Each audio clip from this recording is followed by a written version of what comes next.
Dave, Ian. and James. Hello. Hello. Welcome, James Gilboy, staff writer at The Drive. We're super excited to have you. This is Apex Adjacent. Dave, what are we talking about today? Today we are talking about the Kia EV6. Ian and I had a chance to drive it. James, I've heard that you have had a chance to drive it. A tiny bit of seat time. Yeah. A couple chances. Took one across the Australian outback earlier. Oh gosh, it was about a month ago now. Wow. With my coworker Lewin from Australia, and that was an adventure. Also got to drive it in California earlier this year too. So bit experience. Nice. Yeah. So we got to drive it a few weeks ago now, at like a press event where, it's like for regional auto riders. And so you get like 20 minutes with a bunch of different cars. And we haven't driven a ton of EVs. And so we were trying to kind of place it in context. We really enjoyed our time with it, even though it was brief. So before we get started talking about Australia, which is what I'm most excited to talk about for sure, what were your thoughts on the EV6, like when you drove in California and like where it fits sort of in the landscape? So, I mean, like you, I actually am a big fan of the EV6. I think it drives really good. Like it corners really well, has great dynamics. Like the steering feel is better than a lot of cars I've driven, which like really surprised me because, it looks like a hot hatch and it actually kind of drives like one. But in the scheme of EVs, I mean, like, the market is still pretty dang fragmented. It's like for a long time, everybody's comparing like, oh, how does a Nissan Leaf compare to the Tesla Model 3? Because like they're not similar, but they were the only things out there for a while. But like the EV6, so like if you look at like its spec sheet, it actually is like the least amount of cargo space of any like small electric crossover. But it has some of the best range for like its battery size. It's kind of weird. I think like really the use case for the EV6 is like, do you like driving? But don't need something that can, well, I mean, it can clearly do like really long distances, but that's a whole nother can of worms. Like the EV6 is a car that, somebody, I feel like, new EV enthusiasts are going to maybe get more into cars having driven it. They're going to go, hey, wait, I get why people are into this stuff. Right. Yeah, we had that impression too. We drove it on a really tight little mountain road. Care to tell where? It was actually right by, where Tiny Town is. Yeah. I went past there on Lemon's Rally, I think. Probably, yeah, that would make sense. Yeah. It's great roads, yeah. Yeah, that's a great little road. It's a great road to like really kind of test the car because the pavement's not great and it's some tight corners and stuff. And it didn't do that thing that some like lower market cars do where it does like that square wave thing at the back, where you hit a bump mid corner and the rear end picks up and then like moves over and settles back down. I'm not sure if I'm explaining that correctly, but I always call it the rear end square wave. It just seemed way more planted and way more at home on like Colorado mountain roads than we expected, right? Mm-hmm. Yeah. Like we drove the ID4 last year, and that had that. It had that. Didn't feel like the front was necessarily connected to the back, sort of feel. When you pushed it. I haven't driven the ID4, but I haven't heard great things from the people I work with who have. Like they really hated its infotainment and like interface as well. Yeah, that wasn't great. But yeah, I really liked all that. The interior on the EV6. It was the first one. Yeah. The first thing that I drove, like I drove a Tesla Model 3 really briefly one time, and those are great. But this felt like I have two small kids. Like this, I could live with this with two small kids. Like there was little touches where it felt like an actual family car, but it was still fun to drive. Yeah, like when I was saying that, like it's got like the smallest like cargo space of like small electric crossovers, it's still got twice the trunk space of a Corolla. Like it's still really pretty dang practical. I thought like maybe some of the interior materials were a little bit like. I mean, granted, I drove like some like high spec stuff where I was like, okay, maybe this interior is not as fancy as I'd like at this price point, but like it's still good looking. And Yeah. that floating center console there, I'm a big fan of that. Yeah, right. Yeah, it has a little hooks for the purse. I didn't know that. Yeah, it had hooks. Oh, sorry, go ahead, Dave. Yeah, it's got these little hooks that you could hook like a bag, like a grocery bag, a purse to, and then it sits in that big center area underneath there. Yeah. I wish I'd noticed that for like a trash bag while I was on the road, Yeah. you know? Like, Yeah. You could barely see it in this picture, but there's like a little tab right in the middle of that console there. There's one on either side, and they come down and stick out, and they're open, and you can like loop a person, and then the bin underneath is right underneath that. my mom would love that because she was always about having like, not like purse stuff. I'm sure she'd like a cubby to put that, but like she'd always have, you know, like an old plastic grocery bag to use a trash bag. Yeah. Loop it around the gear lever. Yeah. Yeah, that's how it was in most cars. Yeah. Yeah, but this is a much better solution. Yeah, this you don't have to like spill trash into the footwell. Although like spilling trash like or something like rolling in an EV is quite a bit different than like the cars that have the transmission humps and all the traditional stuff. Like there's stuff in older cars to stop like golf balls from rolling underneath your brake pedal. Like, yeah, you know, not so in an EV. Got to be a bit more careful. Yeah. What falls out in the front passenger side could end up in the back driver's side. Skateboard chassis, like just go nuts in there. Yeah. Yeah. No, it made an impression on Ian and I that I think like, because like you said before, we were very much like, we could really only get experience with a very few EVs, right? And so, you know, while we love the Nissan Leaf and it's a hilarious car, especially to drive like an idiot. I agree. I do like the Leaf. Right? It's great. Yeah. Yeah, the Leaf's great. The pro pedal mode, like 1 foot driving, this like being able to adjust the recovery braking, like all of that stuff was it just seemed like such a great package. Like just, I don't know, just a very thought out effort. Right. Yeah. I mean, like you'd sort of expect that considering like it's the same platform and in some ways broadly the same car as the Hyundai Ioniq 5, which like I actually prefer how the Ioniq 5 looks. Not that the EV6 is bad looking at all, although I've heard that maybe the EV6 might drive slightly better. I'd love to try the Ioniq and like see if there is much of a difference, but that may not be so easy. Yeah. Yeah. I do like the way that the Ioniq looks too. I saw one on the road a few days ago, and it's always just like so striking looking. Like there's a little bit of Alfa Romeo SZ to it, like from the 90s. Yeah, I see what you're saying.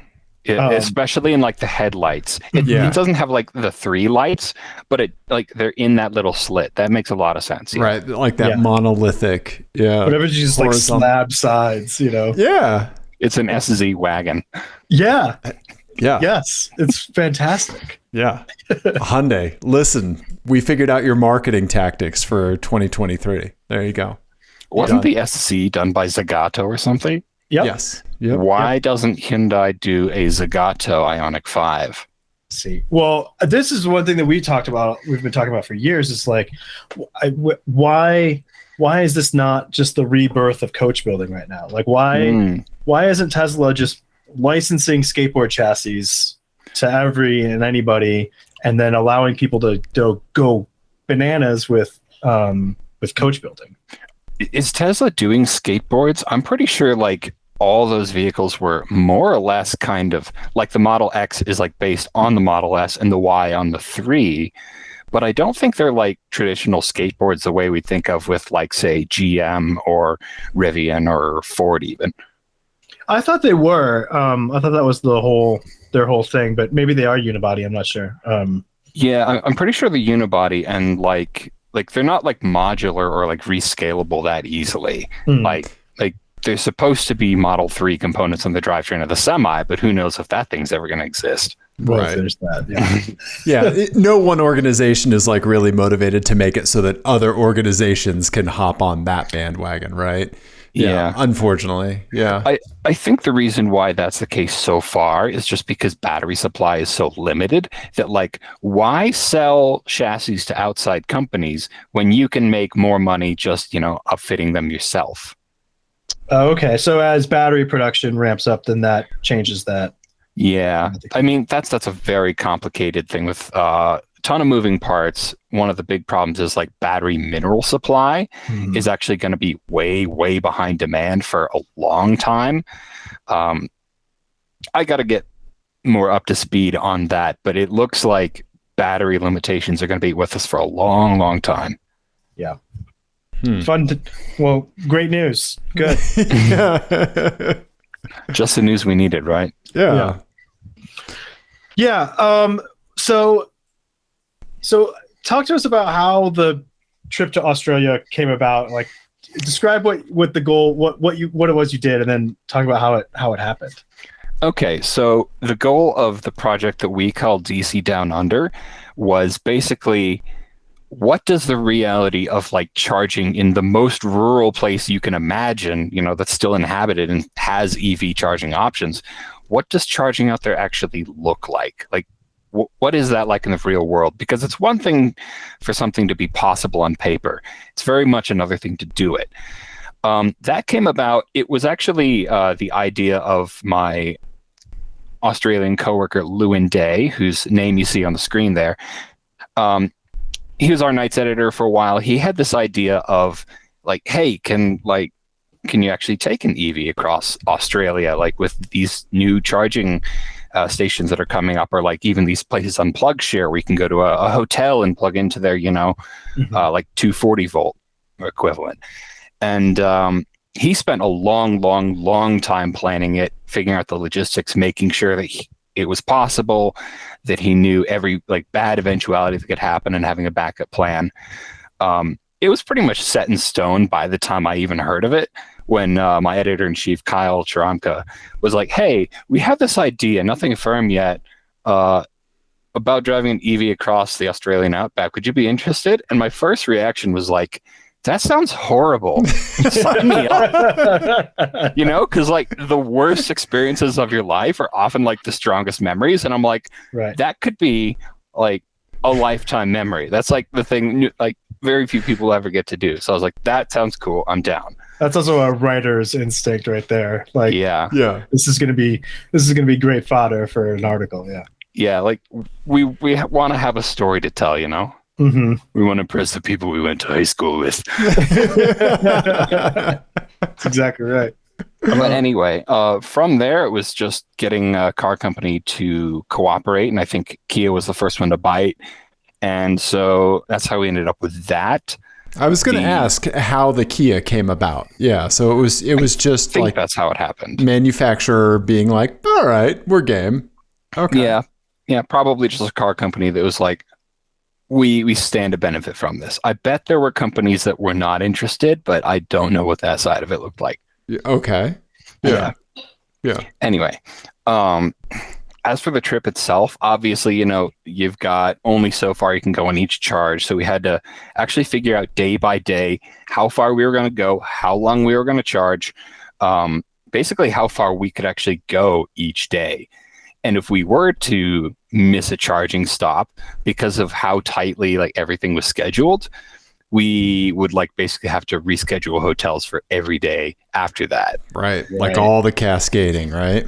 Yeah. But like going in, like I'd seen like the plan. I knew the logistics. I'm like, this doesn't really look like it has any room to go wrong.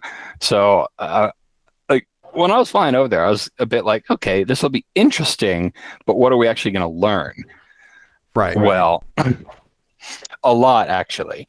Where do you want me to start? Well, start with, let's like just the scale of it, I think is hard to wrap your head around. Okay. First of all, because I think Americans don't really have a sense of scale of how big Australia is. Yeah. And then also like the charging infrastructure. We've had for a while now people doing cross country or, transcontinental trips across North America with EVs, but it seems like the charging infrastructure, at least across like the more remote parts of Australia, is not where it is, even in remote parts of the US. Mm-hmm. Yeah. Thanks for getting me to back up. So, like, obviously, Australia, the continent, is pretty much the size of the mainland US. Our trip was going to be from Adelaide, which is kind of on the south coast, to Perth, which is on the west coast. It's not across the entirety of the continent, but like, can they see what's on screen? Yep. That would be like going from East Texas to, I guess, LA. Mm-hmm. Yeah. And most of that area is uninhabited. I think a statistic that Lewin pulled up was 67% of Australia is inhabited by like a total of 35,000 people. Whoa. Like the US is like close to 330 million people. I think Australia is like less than 30. I was just looking it up. That was exactly what I was looking up. It's 25.69 million. Holy cow. So Yeah. like a tenth of the population, less than a tenth of Not the even, population. Basically, yeah. New York Right. plus Chicago. Yeah.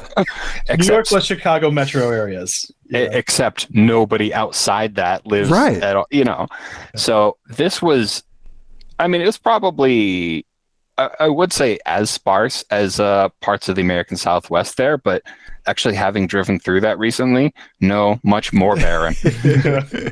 So the full route was, I don't remember what it was in kilometers. I want to say it was, no, in miles, it was about 1,700.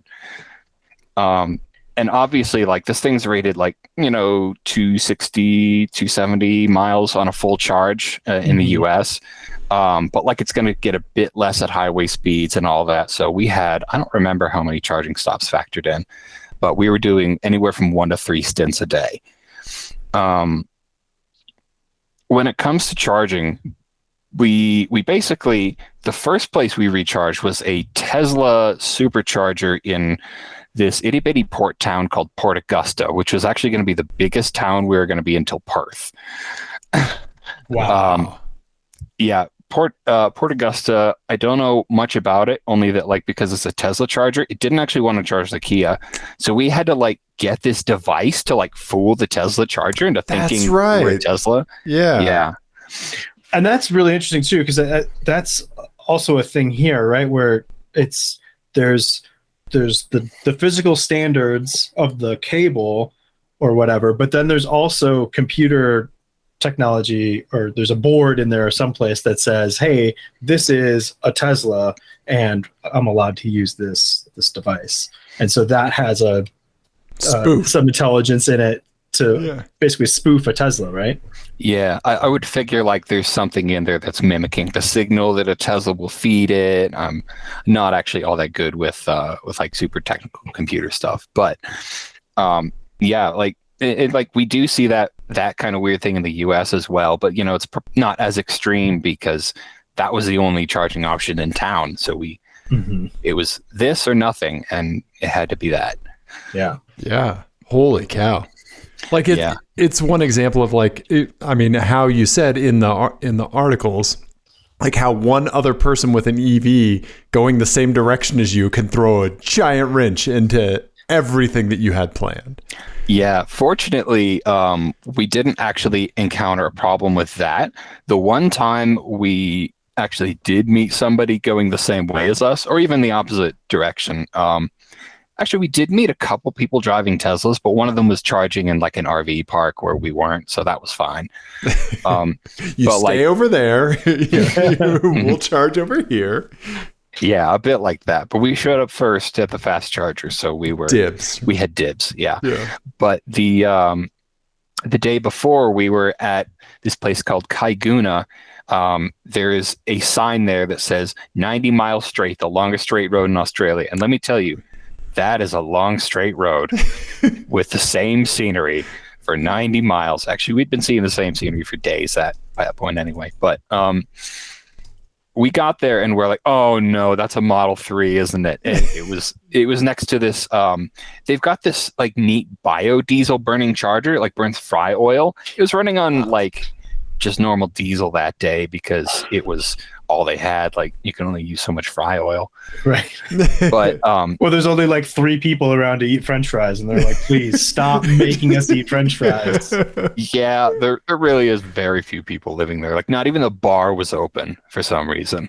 Wow. But that's an emergency in Australia. Pretty much. I mean, I'm sure you've heard the stories about Bathurst and like people getting mad that, what do you mean we can only have like 24 liters of liquor per person per day? Yeah, or whatever it was. This story is at Bathurst. A few years ago, they started limiting the number of beers that you could have to 24 per person per day.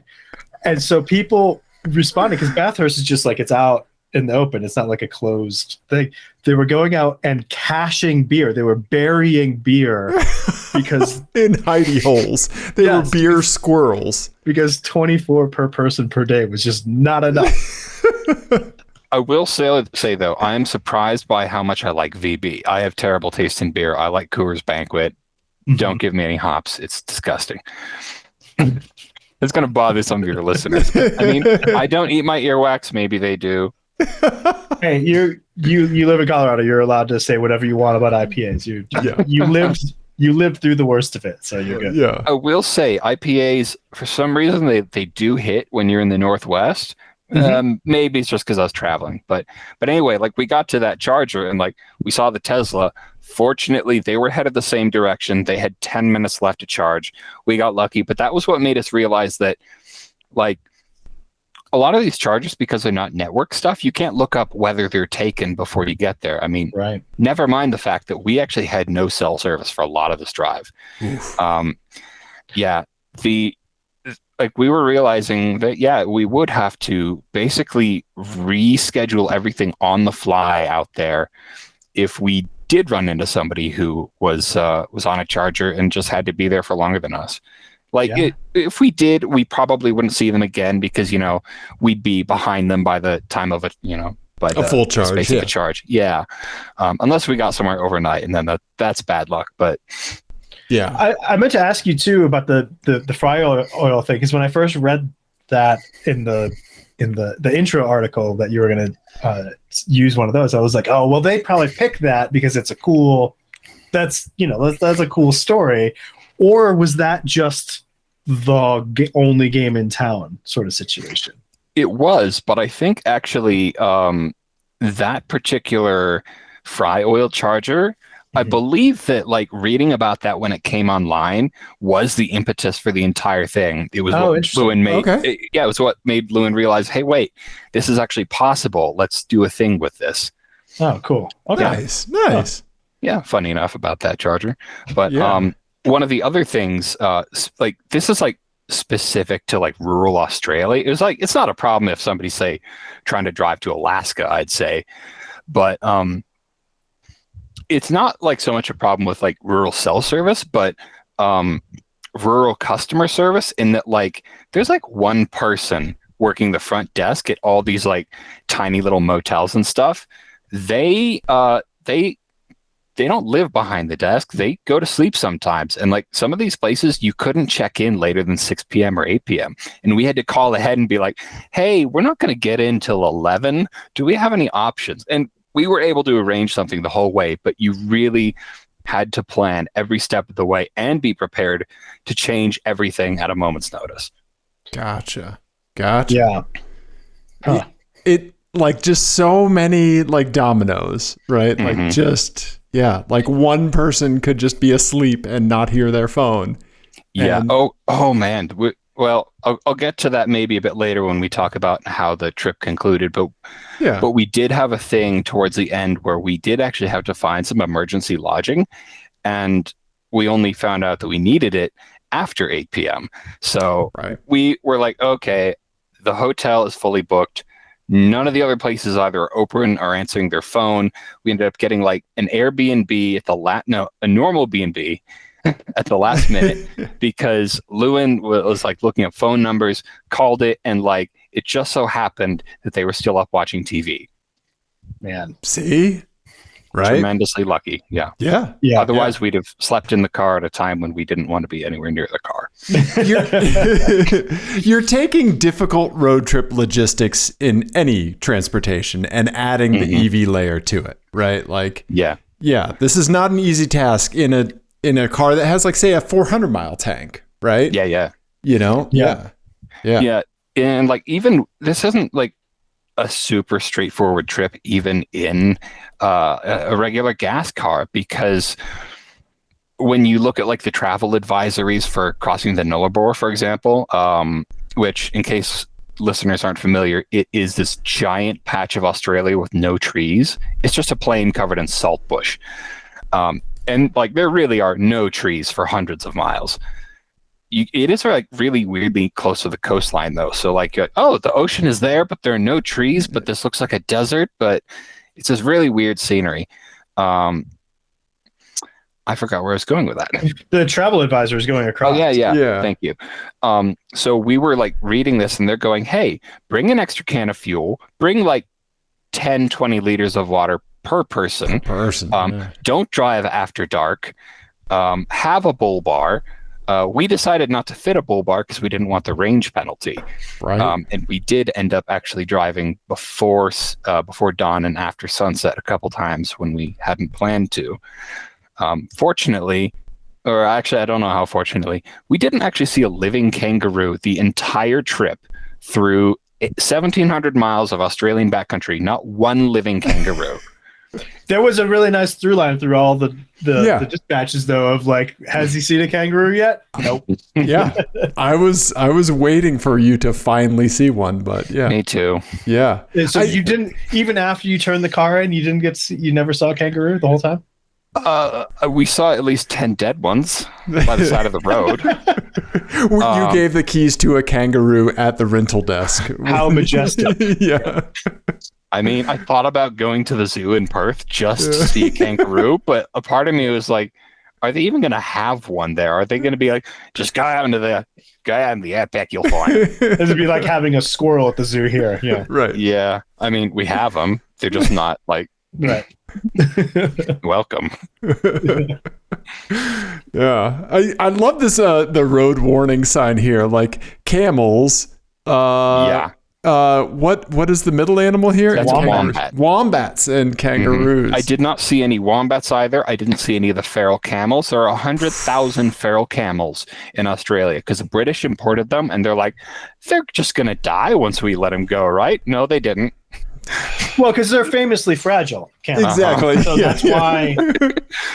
The non-endurance model of a creature. Yeah. Yeah. Good choice. Oh, this animal adapted for harsh climes is going to do so badly in this slightly different harsh climb right. with no natural predators. Yeah. Yeah.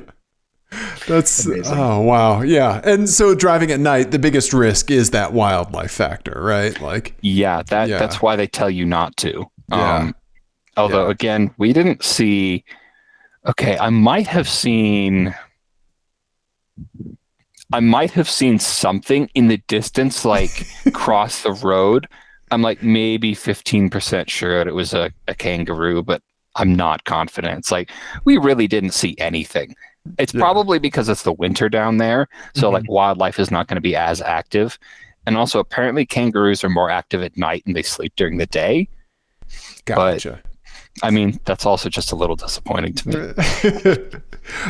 Before we get to kind of how the trip finished, give us like the EV6 impressions at this point, like how this is turning out to be like a road trip vehicle beyond kind of like charging logistics. Like, are you getting butt lock? Like, what's the weird stuff that's annoying you? Like, give us kind of that, like, now you're betting into the EV6. That's... Or were you too concerned, like not like you didn't have to think anything about the EV6, like nothing rose to the point of like, I also have to manage this, like uncomfortable seats or something like that? I would say, even though like when I first drove the EV6, I was not sure about the seats. I really didn't have any complaints about them in the long term. It was... I mean, we ended up, because we had a full-size spare in the back, we ended up throwing all of our crap in the back seat instead. But, like, it was still I would say it really still didn't have any problems that were like specific to the car. It was like all the challenges were either because of exactly what we were doing, being kind of like a weird way to use an EV, or just like having other things to think about, like, can we get something other than a frozen sausage roll at the next stop? Like it did fine. I really can't think of anything about it that I'm like, oh, this is why it would be a bad road tripper as compared to, another EV. Sure. Nice. Did anything stand out as something that like you really liked quickly, or? Like with regards to like long distance driving in particular? Or just the car itself, yeah. I mean, like I mentioned earlier, I really do think that EV6 is like secretly very good on back roads, which we didn't encounter like any of. And we were always like trying to eke out more range, so we didn't get to do much full throttle. But Lewin was like really, really about, the instant torque, which if you haven't driven an EV, it really is a lot of fun. And like one pedal driving, he hated it, so we kept it off. Which is strange because I really do like one pedal driving. Us to too. me, and I bet this will resonate with you. It's like driving a 1-speed manual without a clutch, in that like when you lift off, it's engine braking, because that's what regenerative braking is. It's engine braking. And sort of once you start to think about it that way, it's like, okay, this is not like a replacement for other stuff, but it's this unique, cool thing, To me, it scratches the same itch that like heel towing does. Like or a really good downshift, like it's that skill game thing. And when you get it right and you figure out how to manage it just perfectly, it's satisfying. Yeah. So it scratches that same itch for me. And like those gauges that show like, oh, here's how much power you're getting back. That kind of gamifies it too. Yes. Yeah. Yes. I get like the fixie bike fix from it. Like, just like like more of a connection with the thing that you're in, Yeah. Yeah. I think that's part of it too, is that it does feel more mechanical. Yeah. If you're used to driving manuals and stuff, it does feel, I don't know, it gives it a more mechanical feel than freewheeling does, I think. Yeah, like you just feel something's going on, right? Like, gears are turning. Yeah, like there's real feedback with it. And like if you were to compare it to just say some equivalent gas automatic crossover, it's night and day, because like a gas automatic crossover, it's like it's kind of just there to make money. It doesn't actually need to exist. Whereas like something like this, now that we have the chance to turn this into something that can be fun in like even a very everyday humdrum driving commuting scenario, like that's probably a big appeal of EVs. And actually I'm kind of disappointed when I drive something that doesn't have good regen. Yeah, right? Yeah, I agree. Yeah. Nice. Well, should we talk about how the trip played out towards the end? I do want to say that like we generally thought like, okay, we're on the highway, we're going to be using more range. We should still be good on range the entire time. I think it was the 4th day as we're leaving the Nullarbor Roadhouse, which is like, it's like a hotel and like kind of tourism stop. Not really. It's like, it's the only place you stop on across the Nullarbor. It's even got like an airfield there that like people were stopping at. I think they did like local sightseeing stuff. Anyway, we left and we're like, we have like 15 kilometers less range than we have to go because it was cold and because we'd been driving on the highway. We had to do like 80 Ks on like a 110 zone. Like there's nobody out at that time of night. But like we got the range back, but then we're like, wait, why are we short again? And we actually had to like watch it for like a couple 100 kilometers, slow way down. I think we were doing 60 kilometers per hour. Oh God. In a 110 zone. So just for context, that's like 38. Yeah. In what's like a 65 zone. We had a road train. So like road trains, road trains. A semi, but like with 2 or 3 trailers. We had one just like blast up on us when we're doing 60 and just lay on the horn when we have this, like we've got our hazard lights on where it's like bro, we literally can't do anything for you. Like, we can't speed up, otherwise we're not going to make it. It turned what was supposed to be like, I want to say a 2.5, maybe 3.5 hour drive. And it was like a 3.5 hour drive into 5 hours because we had this gnarly 20-mile-an-hour headwind that made it like we're fighting the air resistance of going the speed limit, but we were making much less progress. So it's just a long, slow, stressful slog. We pulled into Madura with literally 2 kilometers of range left. That Dude was really exciting to read. And when I was reading that, I was shouting at my computer screen because my idiot brain was thinking the unsafe thing to do, which would be to draft the road train. Oh God, we did actually think about doing that at one point, but And I wondered if you guys had debated that at all. Yeah. we never mentioned occurred it, to but me, Lewin Ian. said they would hate it. Okay. And like, do you really want to piss off a trucker in the middle of nowhere? No. No, but Right. also like it might have towed you there. You know? Maybe. Well, apparently, when you say towed, you mean like let it like drafting would have made the difference, or like have physically towed us if we needed it? No, I meant like drafting might have made the difference, right? I mean, if you were in a 20-mile-an-hour headwind. Big maybe. And also like you have to be so close Yeah. to stuff to get any sort of MPG gain that like Yeah. it just would have been really unsafe. Yeah. I don't know. It doesn't. It looks super safe to like roll directly behind a truck that looks like this. It looks like the one you got up right there. It looks like a McDonald's version of something from Mad Max, right? Yeah, yes, Yeah, exactly what I was thinking. Bright colors, but that is one hell of a Bullbar Song. Right. Mhm. Yeah. Wow. That's why you didn't see any kangaroos, because they were all trapped underneath this thing. Yeah, they were clearing the path for you. Wow. Yeah, probably. Yeah. Oh, But, man. God, that's nerve wracking. Yeah. It was. But like that taught us that like, okay, if we do really have range problems, we can slow down enough. We can make it. We just have to pace ourselves. And so like the next day when we were again a little bit short when we set out, we're like, okay, we know what speed to do. But that time we didn't have like a headwind. The last day of driving from it was Norseman, which was like a town of like 600 people, but like when you've been going through places where the census says 0, It's like a bustling metropolis. yeah, we're like, wow, this is a suburb. This is incredibly built up, you know. Yeah. But like last day, it's like, okay, we're gonna be in Perth tonight. We know how to handle everything from here. It's like we're just coasting. We ended up having to like change our plans a little bit, charge longer at our stop for the day, which was I'm struggling to remember, but it's like the last town we were in, we just ended up charging extra time. We figured out, and like a lot of the EV cannonball people have figured this out too. When you're like trying to actually cross country really quick in an EV, it actually saves you time to charge longer and drive faster, which sounds counterintuitive because you're like, why would I sit on the charger for half an hour extra? Well, it's because you can go 10 miles an hour faster, or 15 or 20. But we ended up we had to skip a roadhouse where the charger was out of order. We'd like looked it up beforehand and we're like, okay, we're going to have to slightly tweak things. We ended up going to a town called Katanning.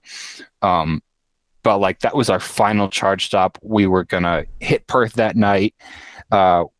We like celebrated maybe a little bit. Maybe we jinxed ourselves because we got out to the car and we hit the starter button, and I don't remember what the error message said, but it was something along the lines of like brake system error.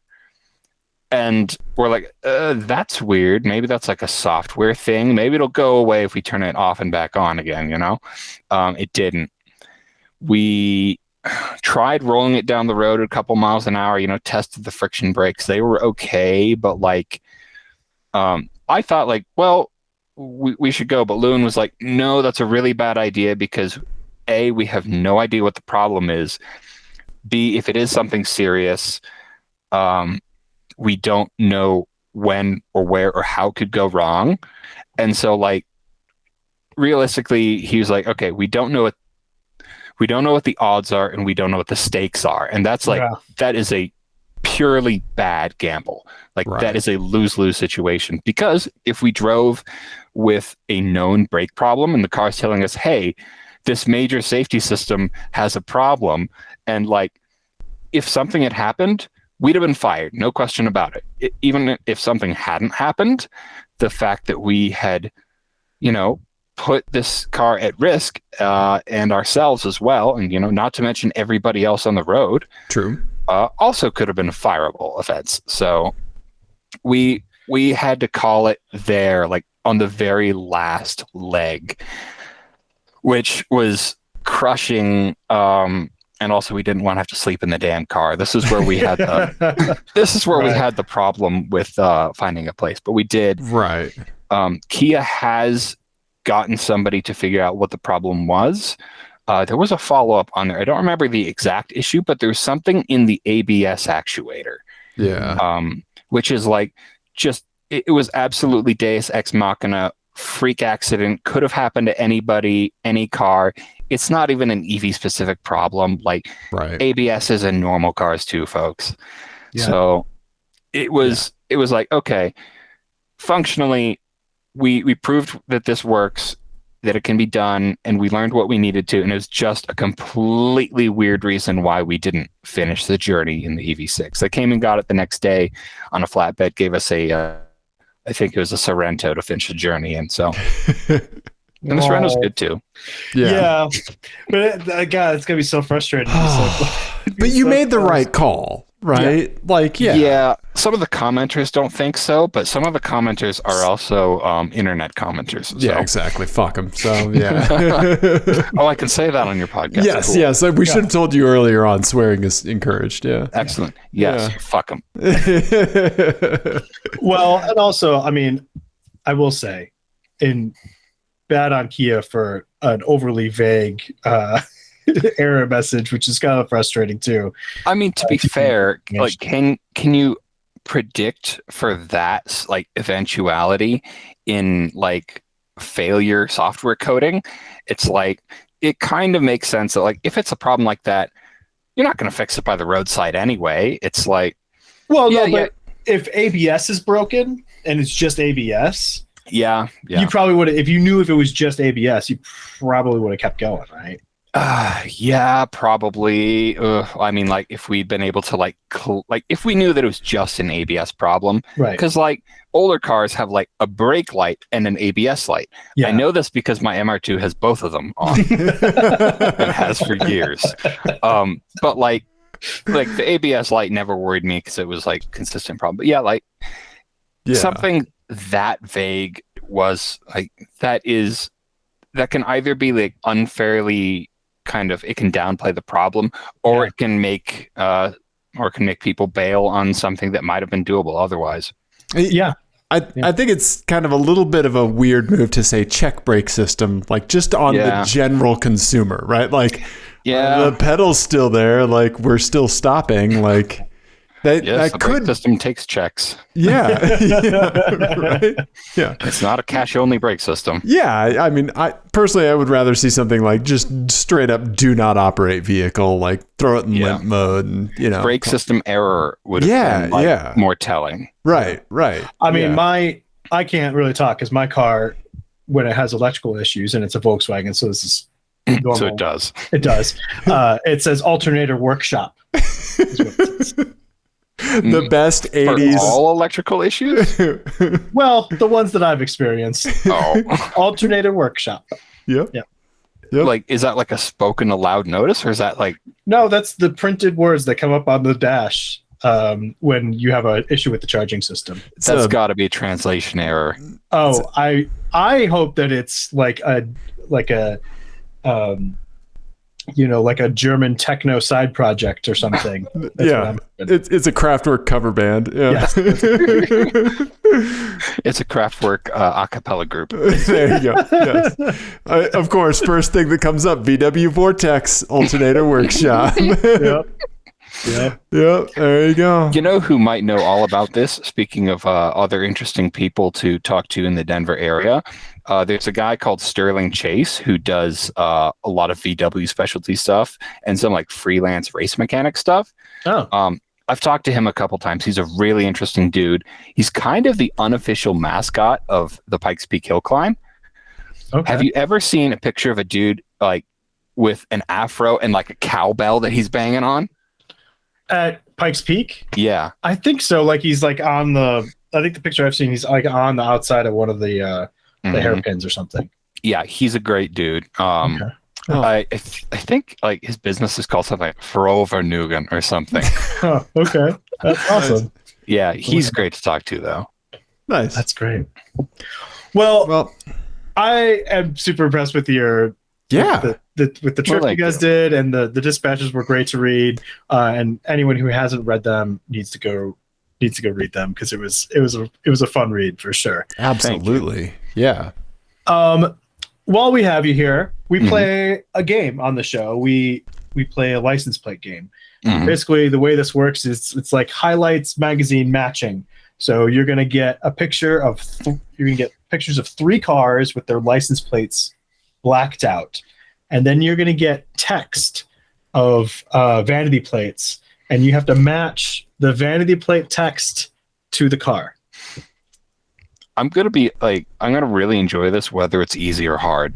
Yeah, go ahead, Dave. Well, I kind of like, so I've made these. Ian hasn't seen them, so both you and Ian have not seen them.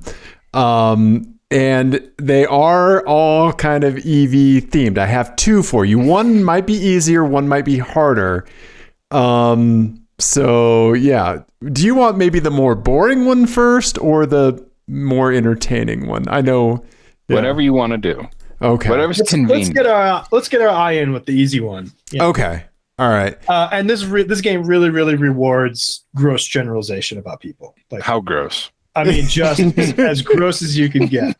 Did you see many vanity plates in Australia? Is that a thing down there? I saw a surprising amount actually, and apparently they're kind of expensive to have down there. You have to pay a yearly fee, I believe. Okay. Yeah. Right. I don't know why you'd pay a yearly fee, especially for some of the ones I saw. That's the thing, right? Yeah. They were crude. It was just like, really? You're paying money for that?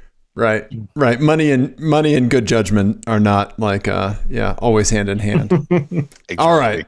Here we go. So this one is just called More Teslas. Here is the quiz. All right. Here we go. So up top, we've got a Nardo Gray Tesla 3. Below it, we have kind of a more standard gray Tesla 3. And then we have a Model Y down at the bottom, I think. And yeah, we can zoom and enhance and take closer looks at these cars. Yep. This is actually pretty tricky because they're 3 Teslas and they're all very much, like Tesla cult kind of shit. Right. For the plates. Yeah. So yeah, Ian, do you want to read the plates? Yeah. The first one is no mo gas, and the A is a 4 because of course. The next one is Martian. Yep. Okay. Yep. And then Skyhawk. Yep. Skyhawk. My theory is that the Tesla stands are running out of vanity plate options, so they're just taking bigger and bigger swings at more vague Elon Tesla centric stuff. So maybe maybe they wanted Skynet and they didn't remember it, or who knows. But the pool of available plates to these weirdos is getting pretty thin from what I've seen out in the public. Yeah. I do want to point out, so the top Model 3 has some numbers on it. Yes. Is this from Autocross? It is. Gotta be. Yeah. I was gonna say it's not at HPR because I'd recognize that. Yeah. Yep.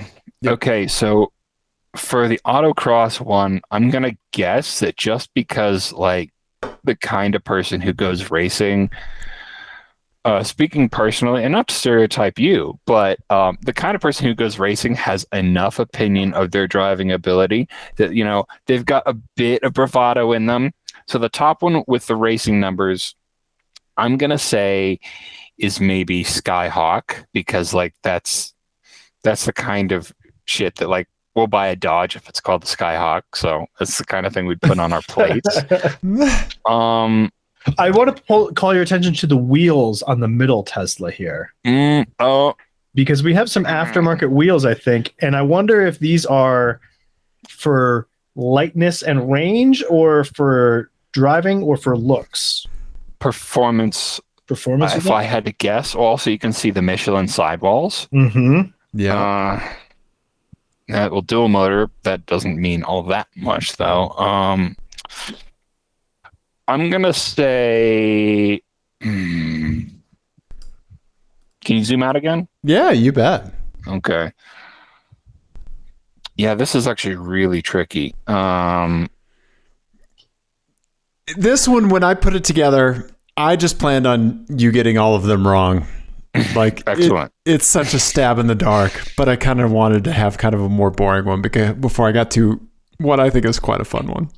Yeah. Okay. Okay, just because I feel like you've been giving me a hint, or a red herring, who knows? Okay, maybe the second one with the aftermarket wheels is Skyhawk.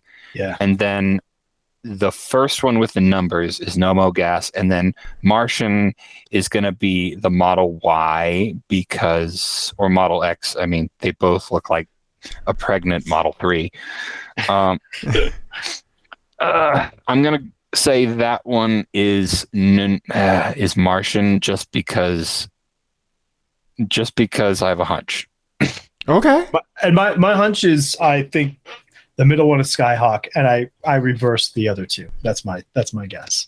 Okay. All right. Well, here you go. The middle is Nomo Gas, the bottom is Skyhawk, and the top is all Martian. of them wrong. All of them wrong. Thank you, Mark, and thank you, PETA, for sending these in. I totally figured that like the autocross car, like Nomo Gas, I went with that because like they're an autocrosser. Maybe they used to have a gas car, and like this is them saying like I went from gas to this. Gotcha. Yeah. But I was wrong. Well, very nice guy. Met him, but yeah, Martian. Also, the portalets at the autocross event area, where you run is not too far away, and our good buddy PETA was in one of the portalets and heard tires screeching like crazy, and it was the Tesla, and he thought he was going to get killed by a Tesla because he didn't have like engine sound coupled with it to tell how far away it was. So he thought he was going to die while, dropping a twosie in a portalet by a Tesla. So to be fair, anytime I'm on the highway next to a Tesla, I feel like I'm about to die. I do like compulsively look like, are there hands on the wheel? True. And usually they are, fortunately. But, yeah. Okay. Here was a man killed in porta potty by Tesla. It's got to be in my top 5 of headlines I want to avoid in my life. Right. I think my favorite headline that I've ever written. Okay, it's either toss up between this like really dirty named Subaru from like the Philippines or Malaysia. It was like this Subaru Forester show car. I remember this. Yes. Yeah, it was like this weirdo English thing where like on the plinth below it was like, this is a Subaru Forester Ultimate Customized Kit Special Edition. But the edition was lowercase. And if you read out the acronym, it was fucks. and so I joked like when I was submitting the headline for this, I was like, no, it was like the subheading. I was like, we should put this Subaru fucks. And then Patrick George comes in from Jalopnik. He was still new at the time. He's like, that's the headline. We're shipping it like that. And I was like, yes. But it's either that or something along the lines of manatee orgy causes world's most awkward traffic jam. I mean, that says everything you need to know right there. You don't even need to read the article. Yeah. Yep. I didn't know manatees had those, but here we go. Learn something every day. Every day. So if you want to do one more quick license plate game, we can. Okay. All right. So here you go. This one's called Tesla's question mark. Voice gets real high at the end. All right. Up top, we've got a Model Y something red. Yeah, in gray with a red badge. In the middle here. That's a Taurus wagon. Yep. I believe if you look closely at the badging, that is a Tesla wagon. Oh, you're right. It is a maroon Ford Taurus wagon that somebody has stuck Tesla stuff onto. I love those like swoopy old Taurus wagons. My friend had one growing up, the rear-facing back seats. I have a soft spot for those. Nice. Oh, why did they got the P100D on it too? Oh, do they? Yep, they sure do. Oh, that's excellent. That's glorious. commitment. Whoever you are, they're not going to hear us. Whoever you are, you're wonderful. Yeah. And then lastly, we've got a Corvette down at the bottom, a C7. C8, yeah. Yeah. Mm-hmm. That's is that a C8, yeah. C8, yeah. Okay. What's the if I'm wrong about that, I'm getting fired. No. Yeah. Yeah. What's the license plate holder on the C8? It's tough to say, but like there's like a CD layer? Blue Bayou. Yeah. Yeah, go. That's probably like a Blue Bayou, see you later. Oh. Okay, so that's got to be like a Louisiana plate. Gotcha. Okay. Nice. All right. So the license plates, Ian, do you want to read them? Yeah. My Tesla, MI Tesla, EV and Bob, EVAN Bob, Bob, and then Y Ghost. Okay. Can you zoom in on the plate for the Taurus, the Taurusla? Yeah, you bet. The Taurusla. Yes. Uh-huh. I think I know. Okay. No, wait. No, It's Illinois. It's an Illinois plate. Were you thinking Michigan for? No, I was thinking Massachusetts, like MIT. Oh, hey, nice. But none of these are a Massachusetts plate. There's Colorado, Illinois, and probably Louisiana, Mississippi, probably. Yeah. Yeah. What is it? What do we think it was? EV and Bob? Is that maybe? So Yeah. Okay, I know it's not the Model Y because Colorado has a 7-character limit. Yeah.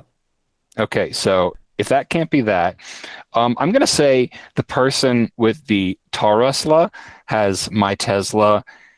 Evie and Bob, I'm going to say is the C8. Yes. And then Y Ghost is the Model Y. That's exactly what I was thinking. Yes. Okay. Where Evie and Bob came from, maybe it's that joke like Jeremy Clarkson made about Corvettes being built by dudes named Bob. Bud and Bob. Or it's a married couple, Evie and Bob. Or Ev, right? Or this is some crazy Cajun talk that we can't decipher. Or maybe it's a dude named Bob Evans or something, and he just had to like butcher it because everybody named Bob Evans in his state has a vanity plate. Well, here you go. I have good news for you. You got all three. Oh, yeah. Right. There we go. Yeah. PETA sent in Thanks, 2 of these. PETA. Our buddy Pat sent in the Me Tesla. Yeah. Curtains? Yes. No. Different Pat. Oh, okay. Yeah. Our My buddy Pat Pat. Curtains anyway. And your buddy Pat. Hi, Pats. Yeah. But our PETA sent in that Corvette C8, and he said he just imagined like a cute like retired couple, like Ev and Bob. You know. Yeah. Yep. But, Everly. Yeah. Ev is short for Everly. Yeah. We're doing Dr. Girlfriend all of a sudden. Yeah. Yeah. So there you go. So James, thank you for coming on the show. What do you want to plug? Okay. You can read my column at The Drive. Yep. You can, if you want to regret, you can follow me on social media on Instagram or Twitter. I don't remember what I think Twitter is _ James Gilboy and Instagram is just James Gilboy. And also completely out of the blue, if you like like sports or you don't like sports at all, like seriously, check out this dude named John Boyes on YouTube because he figured out how well Barry Bonds would have done if he'd played without a bat. And the answer is he would still be basically league dominatingly good because of how much he got walked. Okay. That's amazing. What's this guy's name again? John Boyes, Bois. Okay. Yeah, probably go on YouTube and look up Barry Bonds without a bat because the math is really amazing and it's a really funny video. Okay. Nice. I actually have a tattoo. One of my tattoos is some fiction he wrote. So. Oh, snap. Right on. Right on. Nice. Nice. All right. Well, James, thank you so much. This was delightful. This was a lot of fun. Thank you. Yeah, no problem. Anytime you want to come back and discuss crazy road trips or anything else, let us know. Excellent. I do have a really embarrassing story from when I drove a Rivian R1T that I might tell you in the future. Or I may just tell it to you at High Plains this weekend. Perfect. I love it. Because it was a little gross. Even better. I can't wait. Well, everybody, thank you. We love you. Goodbye.